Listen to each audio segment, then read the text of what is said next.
Hi guys, good afternoon to everyone. Now it's January 3, 2026, Saturday. So happy weekend to everybody and also shining, shimmering, splendid.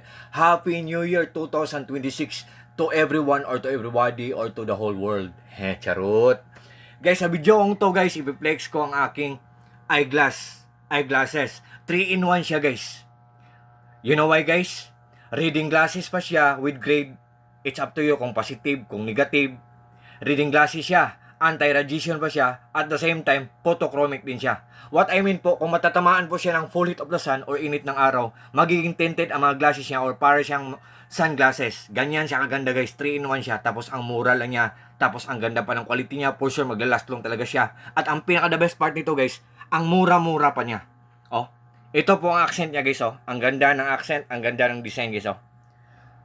Honestly, for the third time ko na itong in-order kasi ang first time na in-order ko, positive 1.75 color black with silver binigay ko sa mama ko. For the second time na in-order ko, positive 1.50 ang color black with silver again, binigay ko sa tita ko. At for the third time, for the last time, ito. Transparent ang kulay niya, ang grado niya ay 1.25 positive, tapos transparent ang kulay niya. Look at guys, oh, with box pa siya guys. Ito ang accent niya guys, oh, tingnan niyo ang design guys, oh. Yan. 'Di ba? Transparent siya, yan. With box pa siya.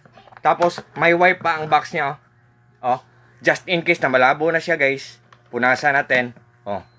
So, guys, sa lahat ng mga friends ko, guys, kung nag-doubt kayo guys, sa lahat ng mga friends ko, just trust me guys, just click my link guys.